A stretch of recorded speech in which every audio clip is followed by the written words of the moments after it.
Yo, it's the Abundant Live. Jonathan Perez here, and I want to share with the men and women too. Feel free, hop onto this, but I just want to share some quick tips on how we can start to get healthy in this new year. In this year, or anytime you're watching this, these are just generic tips that I'm going to share, and I think if you apply them all, you're really going to see some dope benefits. So, check it out.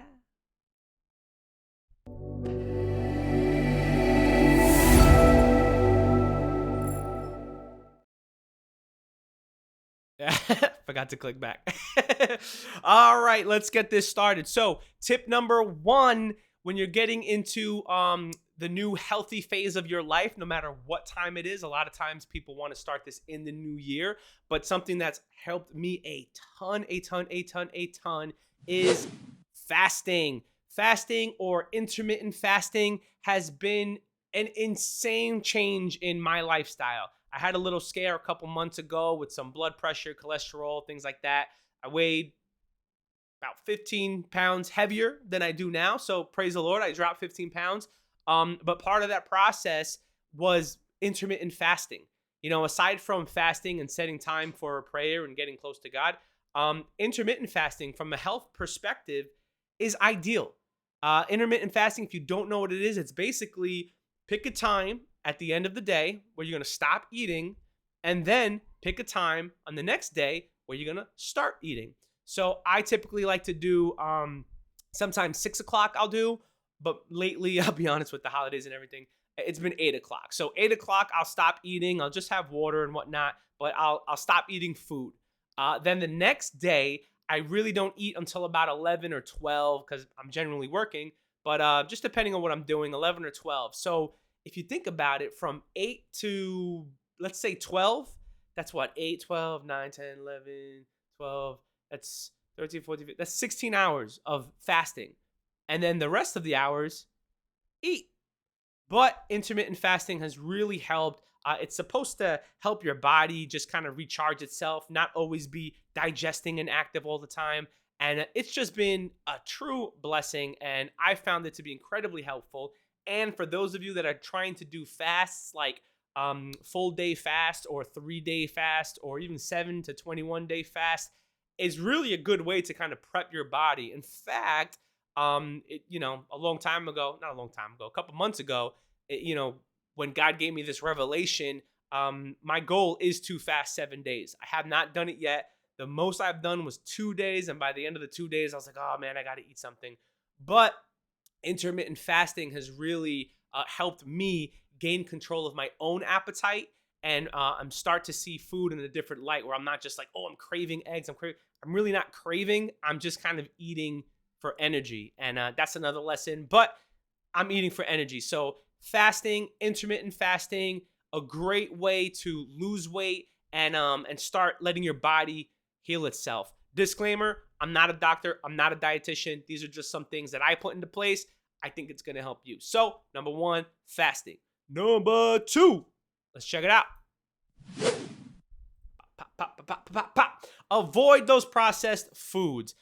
Honestly, this was actually something that my doctor told me. But America, I don't know where you're from if you're watching this, but we have a lot of processed foods made in factories and plants and canned, and you got like 30,000 ingredients just for one potato chip. Like it's crazy. So avoid processed foods as much as you can. Just try to eat natural foods. I know, it's not ideal to be like, I'm going to eat a salad every day, but if you're crazy like me, that's what you do. You eat a salad every day. But avoid the processed stuff. The easiest way that I found to avoid processed foods was if you go into the supermarket and you walk around the aisle and you don't go in between the aisles, that's the natural stuff. That's where they keep the produce, the fruits, the vegetables, the meats, the dairy, all those good things that are grown and created from animals. So that's where you get your natural foods from. Avoid the processed stuff like the canned meat and the canned, SpaghettiOs or whatever you're eating there. The processed potato chips, all those trans fats and saturated fats and all that stuff.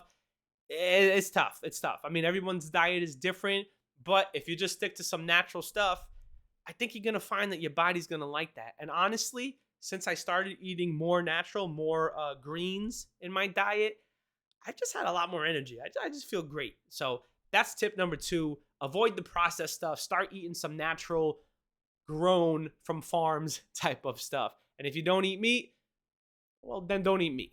I would avoid though those, those Beyond Burgers and plant-based burgers and stuff like that. Like I had a thought about this, and I'm like, man, I'm trying not to eat processed foods and avoid some meat sometimes. But like, if you're making a plant taste like a burger, like imagine what chemicals are going into that to get it to taste like a burger. That's just weird. But whatever. If that's your thing, do it. But I would just say avoid processed foods altogether. Next one. Bah, bah, bah, bah. Exercise, exercise, exercise. Look, you don't have to go gym crazy and say, okay, I'm going to the gym. I'm going to be at the gym for, an hour, 2 hours a day. I got to get fit. I think a lot of times what happens is we just put this thought in our head and we say, okay, I'm going to go to the gym. We end up going to the gym, overworking ourselves, like an hour exercise, 2 hour exercise, doing class, doing all these things. And we come back all sore. And then you don't want to go back the next day. Honestly, I mean, you can make fun of me if you want. I do a quick 10-minute exercise, 20-minute exercise. That's my thing. I got the Beachbody stuff. I pop on 20 minutes. I follow it. But the key there is follow the program, right? Do it every day. Be consistent. Get your body moving. Now, everybody has different professions. Some of us go out to work and we're, heavy laborers. But a lot of us also have office jobs where you're kind of sitting most of the time. So those heart diseases, all those things, a lot of times they come from lack of movement in the food that we're eating. But you really got to get your joints moving, your knees moving, your elbows. You don't want those pains as you get older and older in every single joint because you're just not moving enough, okay? So exercise, don't go crazy with it. 10, 20 minutes. Again, I'm not a doctor. I do it 6 times a day. That's the program. I just follow the program. I make it easy. I'm not trying to overcomplicate this stuff. Just get your body moving, work up a sweat, get your heart rate up, get it beating really fast, and then chill out. So what was that, 3 or 4? I don't know. The next one. Vitamins and supplements. Now, I take a specific vitamin called Double X. By far, for me, it's the greatest one. It's sold by a multi-level marketing company, whatever. It's freaking amazing, okay? It's phytonutrients, vitamins, and supplements in 3 different pills, and it's freaking amazing. And there's a difference. There's a huge difference. So when you don't take it and when you consistently take whatever the dosage is of those multivitamins, man, you feel great. I think, my opinion, it's important to supplement because you don't get all the vitamins and all the nutrients that you need from the different foods that you eat unless you have an incredibly well-balanced diet. But most of us are busy. Most of us are doing a lot of different things. It's hard to get that balance in. So vitamins and supplements are ideal. One thing to note when you're looking up vitamins and supplements, I know sometimes the wallet is tight, but don't get the cheap stuff. I promise there is such a difference between the cheap stuff and the stuff that's actually a little more out-of-pocket expense. There's a little tag. It's called NSF. There's an NSF certification on certain vitamins. Now, when you're going to whatever store you're going to, if you're going online, one thing I would say is make sure that the vitamins or the supplements have that blue tag on it, the NSF certification. And the reason I say that is because the vitamin industry isn't really regulated too much. So you want to get as pure, pure natural vitamin or as much vitamin as possible, and you want your body to absorb it. So when a label has that NSF certification on it, basically the company hired a third party to go in, check the process, make sure everything is up to par. They pay a lot of money to get that little label on it, but that little label says that, hey, this vitamin is legit. Like the process is legit. The whatever it says is in it is actually in it. And you'll be good to go. So check out for that NSF notification. I'm not going to put the picture up because I don't know what the copyright rules are for that. But definitely get the vitamins and the supplements that you need. Go talk to a doctor. I'm sure there's a bunch of quizzes out there that could recommend some stuff, but definitely supplement and get the added nutrition that your body doesn't have. And last but not least, this is really just a suggestion, track. For me personally, tracking my calories and keeping like a food journal has helped a lot. One of my coaches a long time ago told me, hey, get on an 1800 calorie diet, basically. And the coolest thing he said was, eat whatever you want, but just stick to 1800 calories. And I was like, what? What do you mean eat whatever I want? He's like, yeah, you want to lose some weight, 1800 calories. He's like, go eat. If you eat a cheeseburger and it's 1200 calories, just know that that's really all you can eat that day. You know, you have like 500 calories left, but like that's it. So if you're hungry, you know, next time don't eat a cheeseburger, right? So I loved it because that process, that mindset got me thinking of what kind of big meals can I eat, but still keep my calorie count under 100, under 1800 calories. And what I found was vegetables don't have that much calories in them. Fruits don't have that much calories. I personally like cold cuts. I'm sure everybody's feelings are different on that, but whatever. I like the cold cuts. Not a lot of calories in 2 ounces of ham. I think it's like 60 calories or something like that.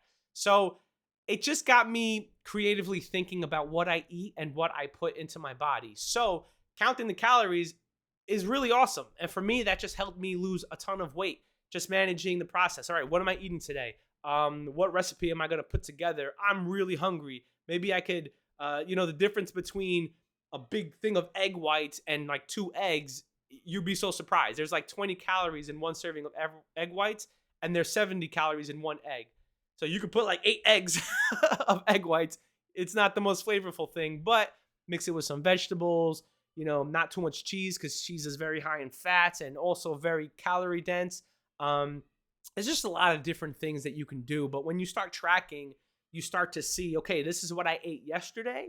How do I feel today? Do I feel good? Do I feel energized? Do I feel groggy? Do I feel tired? And then you can start to kind of equate like the stuff that you're eating with how you're feeling the next day. But you wouldn't know that if you weren't tracking, because most of us just go by. And if you do like what I used to do, you have a little snack here, a little snack there. I didn't eat 8 Oreos. I had 1, but I had 1 at 11 o'clock, one at 1 o'clock, 1 at 6 o'clock. You know what I mean? And before you know it, in the whole day, like all those things add up. So it's just important. Track your food, log your food, see what you're eating, see how you feel the next day, and then just go from there. So in conclusion, I just want to say I hope these tips kind of helped you out. Again, I'm not a doctor. I'm not saying you have to do these to lose weight. Everybody's condition is totally different, but this is really what helped me. I'm down 15 pounds and I'm coming into this new phase of my life where I'm going to get busy. I want to drop another 15 to be an even, I want to be around 204, 203. That's my goal. That's me. I'm kind of tall. So that's my goal weight. Set a goal weight. Set what you want to be, and don't do it for vanity purposes. Don't be like, oh, I just want to be ripped. Do it for health purposes, man. You're only going to get older. Get yourself healthy. Get yourself moving. Stay consistent. God bless. You got this. I'm out. Take care.